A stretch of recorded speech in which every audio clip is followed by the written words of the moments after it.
अब देखिए, हम लोग मोस्ट इम्पॉर्टेंट चैप्टर जो इनपुट टैक्स क्रेडिट है वो डिस्कस कर रहे हैं। प्रैक्टिकली भी ये सबसे ज़्यादा इम्पॉर्टेंट चैप्टर है, एग्ज़ाम के पॉइंट ऑफ व्यू से भी ये सबसे ज़्यादा इम्पॉर्टेंट चैप्टर है। अब देखिए, जो इनपुट टैक्स क्रेडिट का जो चैप्टर है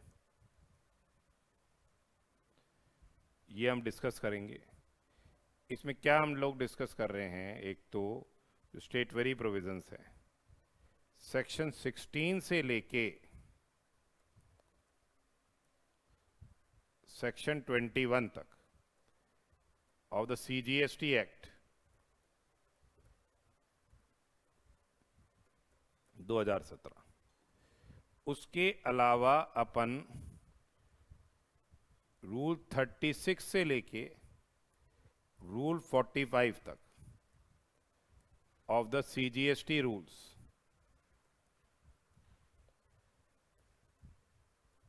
2017 डिस्कस करेंगे। अब ये इनपुट टैक्स क्रेडिट है क्या? तो जो भी देखो, अपन ने कोई इनपुट्स खरीदे, कोई कैपिटल गुड्स खरीदे या कोई इनपुट सर्विसेज क्या है अपन ने ली, ये परचेज किए या ये अवेल करी, परचेज किए या ये अवेल करी, तो अब इसका अपने को क्या मिल जाता है? क्रेडिट मिल जाता है। जो टैक्स अपन पे करते हैं ना, टैक्स इनवर्ड परचेज पे, इसका अपने को क्रेडिट मिल जाता है। इनवर्ड परचेज पे जो अपन ने टैक्स पे किया है, इनवर्ड सप्लाई पे, इसका अपने को क्रेडिट मिल रहा है। जो क्रेडिट मिल रहा है इसको अपन बोलते हैं इनपुट टैक्स क्रेडिट। इसको अपन क्या बोलते हैं? Input tax credit. और इस क्रेडिट को हम क्या करते हैं? Credit is used for discharge of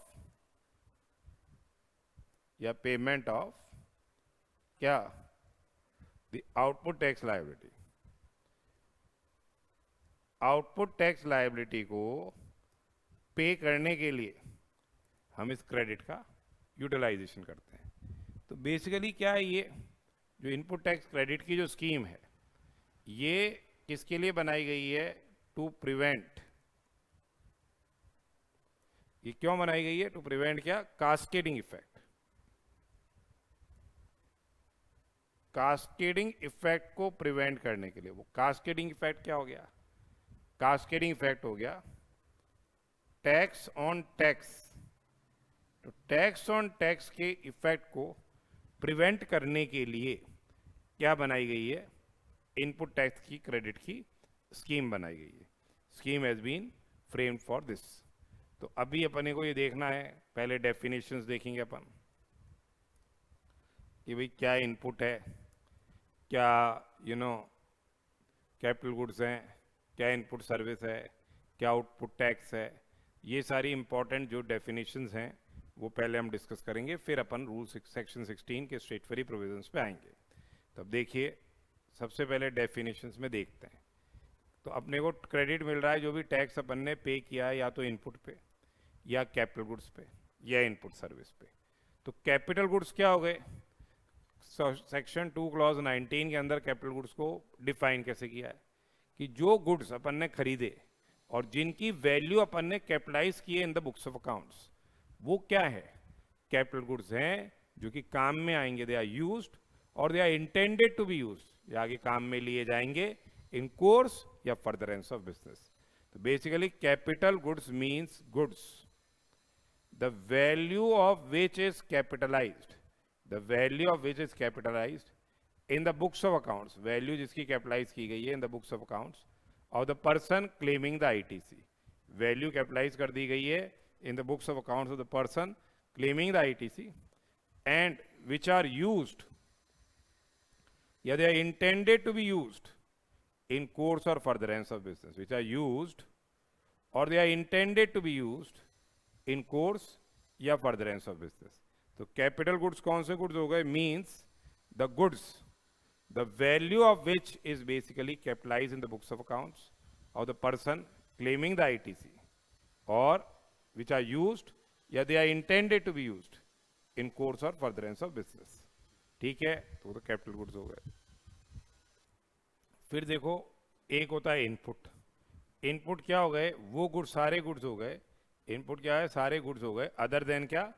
capital goods. Capital goods को छोड़ के सारे गुड्स विच आर यूज्ड और intended to be used by a supplier. किसके द्वारा काम में लिए जा रहे हो? विच आर यूज और intended to be use by a supplier in the course और फर्दरेंस ऑफ बिजनेस। और इनपुट सर्विस भी वो हो गई, मीन्स एनी सर्विस जो कि यूज्ड है या इंटेंडेड टू बी यूज्ड है by the supplier in course और furtherance of business. Section 2 clause 60 input service को डिफाइन कर रहा है और सेक्शन 2 क्लॉज 59 इनपुट्स को डिफाइन कर रहा है। अब देखिए, हमने जो इनपुट पे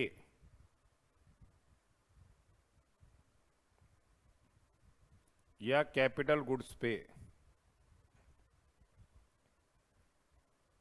या इनपुट सर्विसेज पे जब हमने परचेज किए या अवेल की ये सर्विसेज, जो टैक्स हम पे कर रहे हैं ये क्या बोला जाता है? इनपुट टैक्स बोला जाता है। तो देखिए, input tax in relation to a registered person, यानी रजिस्टर्ड पर्सन को ही इनपुट टैक्स क्रेडिट मिलेगा। ये समझ में आती है बात?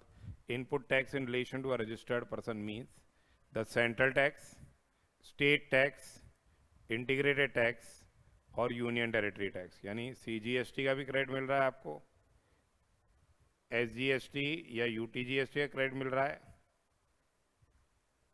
ठीक है, या आईजीएसटी का भी क्रेडिट मिल रहा है, जो कि उसके चार्ज्ड ऑन क्या? एनी सप्लाई ऑफ गुड्स और सर्विसेज और बोथ मेड टू हिम। जो भी इनपुट या कैपिटल गुड्स या इनपुट सर्विसेज की उसको क्या है? सप्लाई की गई है, उस पर जो टैक्स चार्ज किया जा रहा है वो क्या है? इनपुट टैक्स है। एंड इंक्लूड्स क्या? Integrated tax charge on import of goods. Import of goods में अपन ने देखा था इंपोर्ट एक्सपोर्ट वाले चैप्टर में, इंपोर्ट ऑफ गुड्स पे क्या लगता है? सेक्शन 37 के तहत of custom tariff act 1975 red with section 5 of the IGST act, क्या लग रहा होता है? आईजीएसटी लगता है, इंटीग्रेटेड टैक्स लगता है। तो जो इंटीग्रेटेड टैक्स अपन ने इंपोर्ट ऑफ गुड्स पे किया है, इंटीग्रेटेड टैक्स जो इंपोर्ट ऑफ गुड्स पे किया है वो क्या है? उसका क्रेडिट मिलेगा। टैक्स पेएबल अंडर, वो भी इनपुट टैक्स है, tax payable under the provisions of section 93 और 94। 93 एंड 94 क्या है? Of CGST act. क्या है भैया? ये रिवर्स चार्ज मैकेनिज्म है, आरसीएम। तो जो रिवर्स चार्ज मैकेनिज्म है उसके तहत जो आप टैक्स पे कर रहे हो 93 या 94 में या 53 या 54 में ऑफ द आईजीएसटी एक्ट, या 93 या 94 ऑफ द एसजीएसटी एक्ट, या 73 या 74 ऑफ द यूटीजीएसटी एक्ट, ये सब रिवर्स चार्ज मैकेनिज्म के तहत जो गुड्स या सर्विसेज पे जो आपने टैक्स पे किया है उसका भी आपको क्या मिल जाएगा? इनपुट टैक्स क्रेडिट मिलेगा। But does not include the tax paid under क्या? Composition levy. तो इन केस अगर आप if any purchases have been made, किससे परचेजेस किए? From composition supplier. अगर आपने कंपोजिशन सप्लायर से परचेजेस करी है तो आपको उसका कोई इनपुट टैक्स बेनिफिट नहीं मिलेगा, कोई क्रेडिट आपको उस केस के अंदर नहीं मिलेगा। तो but does not include tax paid under क्या? Composition levy. अब इनपुट टैक्स का क्रेडिट मिलता है, तो इनपुट टैक्स क्रेडिट मीन्स क्या? क्या हो गया? इनपुट टैक्स क्रेडिट मीन्स क्या? जो क्रेडिट ऑफ इनपुट टैक्स है,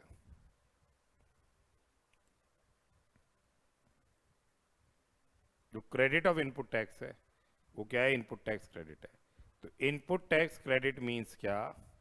the credit of the input tax. Input tax credit means क्या? व्हाट?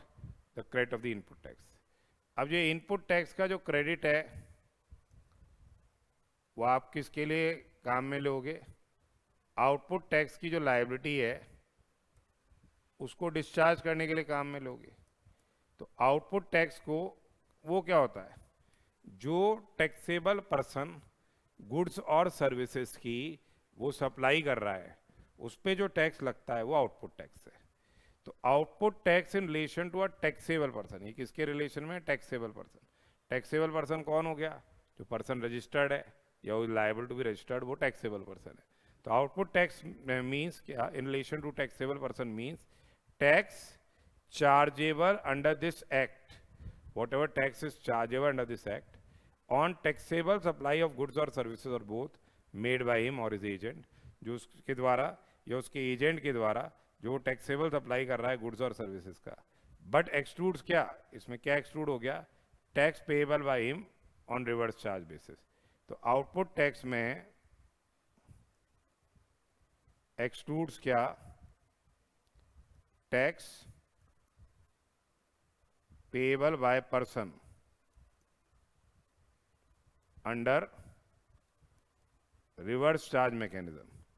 आरसीएम के तहत जो टैक्स पे किया जाता है वो एक्सक्लूडेड है आउटपुट टैक्स में। तो इसका मतलब क्या है? इनपुट टैक्स क्रेडिट को cannot be utilized to pay tax under RCM। RCM के तहत जो टैक्स आपको देना है उसके लिए इनपुट टैक्स क्रेडिट नहीं यूटिलाइज कर सकते, since tax payable under RCM is not N input tax. RCM के तहत जो आप टैक्स पे कर रहे हो वो इनपुट टैक्स नहीं है। तो output tax in relation to a taxable person means क्या?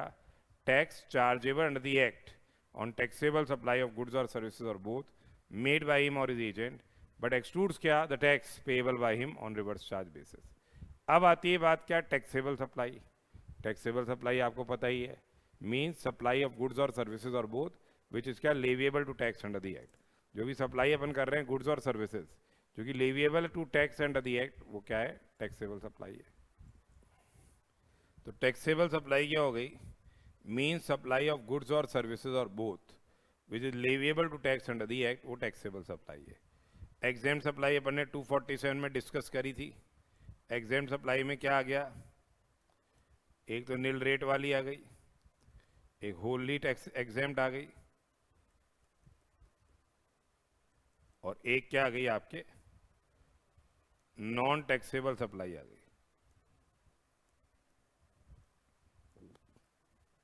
एक तो नील रेट आ गई, एक होली एग्जेम्प्ट आ गई, और एक क्या? नॉन टैक्सेबल सप्लाई आ गई।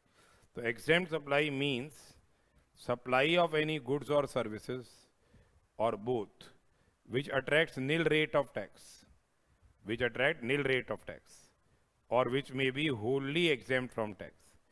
Basically which attract nil rate of tax या जो wholly exempt from tax है under section 11 और section 6 of the IGST Act, and it includes क्या? non taxable supply। और इसमें क्या शामिल है? non taxable supply भी क्या है?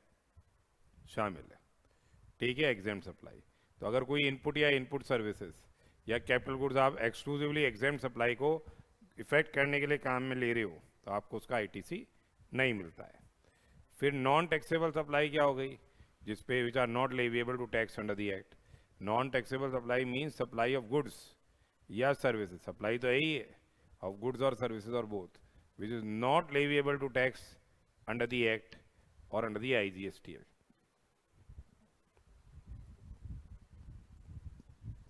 जो alcoholic liquor for human consumption की जो सप्लाई है वो क्या है? नॉन टैक्सेबल सप्लाई है। जो पेट्रोलियम प्रोडक्ट्स हैं वो क्या है? नॉन टैक्सेबल सप्लाई के एम्बिट में आ रहे हैं। फिर आती है बात inward supply. Inward supply in relation to a person, जो माल खरीदेगा ये पर्सन के रिलेशन में जो भी रिसीट हो रही है गुड्स या सर्विसेज या बोथ, चाहे वो परचेज के माध्यम से हो, एक्विजिशन के माध्यम से हो या अदर मीन्स के माध्यम से हो, चाहे कंसिडरेशन पे करके खरीदे या विदाउट कंसिडरेशन, विद और से विदाउट कंसिडरेशन। तो inward supply in relation to a person shall mean receipt of goods और सर्विस और both, whether by purchase, acquisition या by any other means, with और without consideration. Whether by purchase, acquisition या any other means, with और without consideration, ये क्या है? Inward supply है। आउटवर्ड सप्लाई क्या हो गई? Outward supply in relation to a taxable person, taxable person के रिलेशन में आउटवर्ड सप्लाई क्या हो गई? मीन्स सप्लाई ऑफ गुड्स और सर्विसेज और बोथ, सप्लाई ऑफ गुड्स या सर्विसेज और both, whether by way of sale, transfer, barter, exchange, licence, rental, lease या डिस्पोजल और एनी अदर मोड।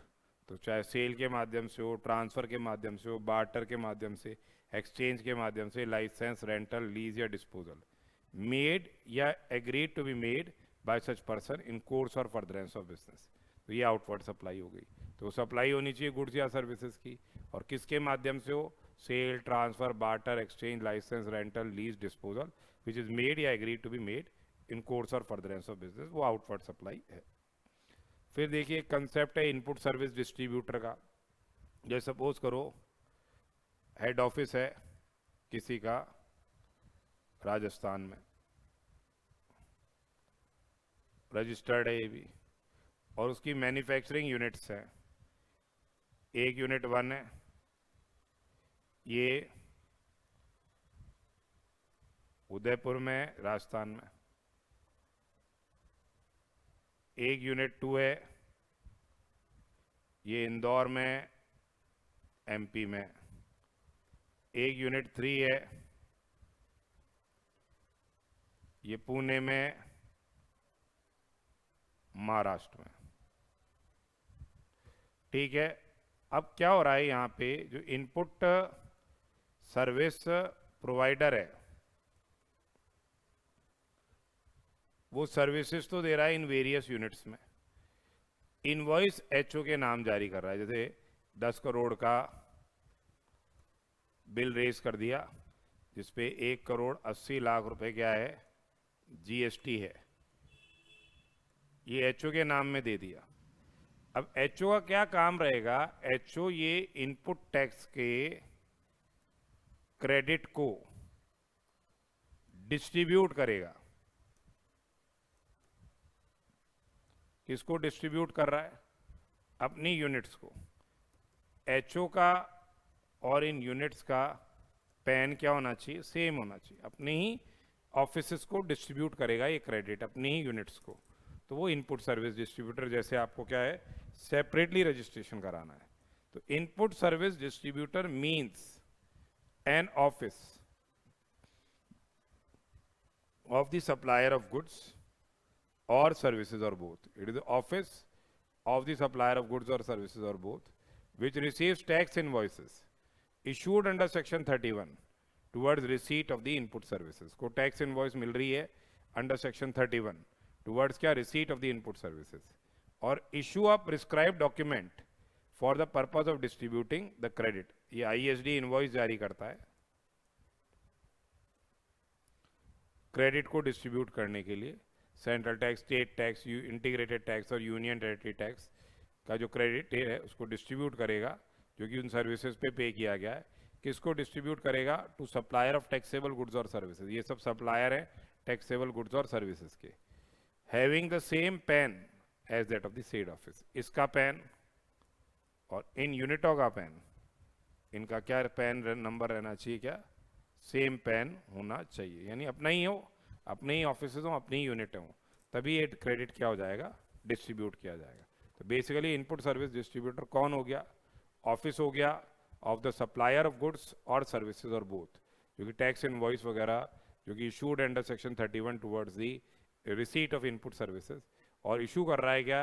ये डॉक्यूमेंट्स, और किसको दे रहा है ये? सप्लायर ऑफ टैक्सेबल गुड्स और सर्विसेज और both having the same permanent account number as that of the said office. ये काम हो गया किसका? आईएसडी का, इनपुट सर्विस डिस्ट्रीब्यूटर का ये काम है। अब आती है बात एग्रीगेट टर्नओवर। ये अपन ने सेक्शन 26 इनिशियली भी पढ़ा था। एग्रीगेट टर्नओवर पढ़ा था।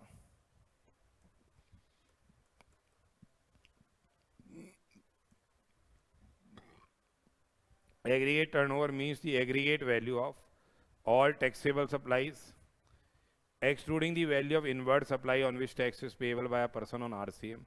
इसमें क्या एक्सक्लूड कर दिया? Value of inward supply exclude कर दिए, जिसमें RCM के बेसिस पे टैक्स देना पड़ता है. तो जो सप्लायर उसके एग्रीगेट टर्नओवर में काउंट होगा, जो खरीद ले रहा है वो गुड्स और सर्विसेज, उसके एग्रीगेट टर्नओवर में काउंट नहीं होगा. एग्जेम्प्ट सप्लाई हो गई, तो एग्जेम्प्ट में नील रेट आ गई, होली एग्जेम्प्ट आ गई, और नॉन टैक्सेबल सप्लाई भी आ गई. सभी एग्रीगेट टर्नओवर का पार्ट बन रही है. एक्सपोर्ट ऑफ गुड्स और सर्विसेज ये भी आ गई, इंटर स्टेट सप्लाईज भी आ गई, ये सब एग्रीगेट टर्नओवर का पार्ट बनेगी. Of the persons having the same PAN, of the person having क्या? सेम पैन, जिनका सेम परमानेंट अकाउंट नंबर है, to be computed on all India basis. All India basis पे इसको क्या है? कंप्यूट किया जाएगा. बट एक्सक्लूड्स, इसमें क्या एक्सक्लूड हो गया?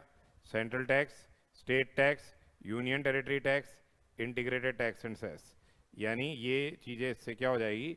एक्सक्लूड हो जाएगी. तो एग्रीगेट टर्नओवर मींस क्या? The aggregate value of all taxable supplies excluding value of inward supply जहाँ पे tax is payable on RCM, exempt supply, export of goods or services or both, interstate supplies of the persons having same permanent account number. The same is to be computed on all India basis. बस में क्या exclude कर दिया जाएगा? Central tax, state tax, union territory tax, integrated tax and cess, ये aggregate turnover का part नहीं रहेगा. फिर आती है बात इलेक्ट्रॉनिक क्रेडिट लेजर. जो अपना इनपुट टैक्स क्रेडिट होता है ना, वो क्रेडिट कहाँ करते हैं अपन?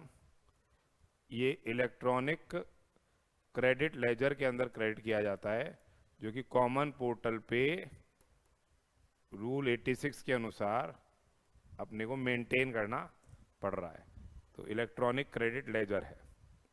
तो जब अपन ITC लेते हैं तो वो इलेक्ट्रॉनिक क्रेडिट लेजर में क्रेडिट हो जाता है, और जब इसको यूज़ करते हैं ना अपन डिस्चार्ज करने के लिए, GST लाइबिलिटी के लिए, आउटपुट टैक्स लाइबिलिटी को पे करने के लिए, तो ये डेबिट हो जाता है. इसी हिसाब से जो कैश अगर अपन डिपॉजिट कराते हैं ट्रेजरी ऑफ गवर्नमेंट में, तो एक अपने को ई कैश लेजर भी मेंटेन करना पड़ता है, इलेक्ट्रॉनिक कैश लेजर. ये भी कहाँ है? कॉमन पोर्टल पे मेंटेन रहता है. जब अपन डिपॉजिट कराते हैं पैसा तो क्रेडिट मिल जाता है, और जब ये टैक्स, ड्यूटी, टैक्स, सेस, या जो आपका इंटरेस्ट है, लेट फीस है, पेनल्टी है, इसको पे करने के लिए काम में लेते हैं, तो इलेक्ट्रॉनिक कैश लेजर में अमाउंट डेबिट हो जाता है. टैक्सेबल पर्सन अपने को पता ही है. टैक्सेबल पर्सन कौन हो गया? Means a person who is registered और who is liable to be registered under section 22 and और 24. वो क्या है? टैक्सेबल पर्सन है. टैक्स पीरियड क्या हो गया? जिस पीरियड का अपने को रिटर्न फर्निश करना है वो क्या है? टैक्स पीरियड है. ठीक है, वो क्वार्टरली रिटर्न भी हो सकता है, या फिर आपके मंथली रिटर्न भी आपको फर्निश करना पड़ता है. रजिस्टर्ड पर्सन क्या हो गया? जो कि रजिस्टर्ड है under section 25, person who is registered under section 25. पर इसके अंदर कौन शामिल नहीं है? जो पर्सन जिनके यूनिक आइडेंटिटी नंबर ग्रांट हुआ है, जिनको UIN मिला हुआ है, वो इसके एम्बिट में नहीं है. तो रजिस्ट्रेशन वाले चैप्टर में पढ़ेंगे अपन कि कुछ जो यूनाइटेड नेशंस हैं, इंटरनेशनल ऑर्गेनाइजेशंस हैं, स्पेसिफाइड ऑर्गेनाइजेशंस हैं, उनको क्या है? रिफंड लेते हैं वो अपनी सप्लाईज पे, इनवर्ड सप्लाईज पे. इसके लिए उनको UIN नंबर दिया जाता है. क्वार्टर का मतलब क्या हो गया?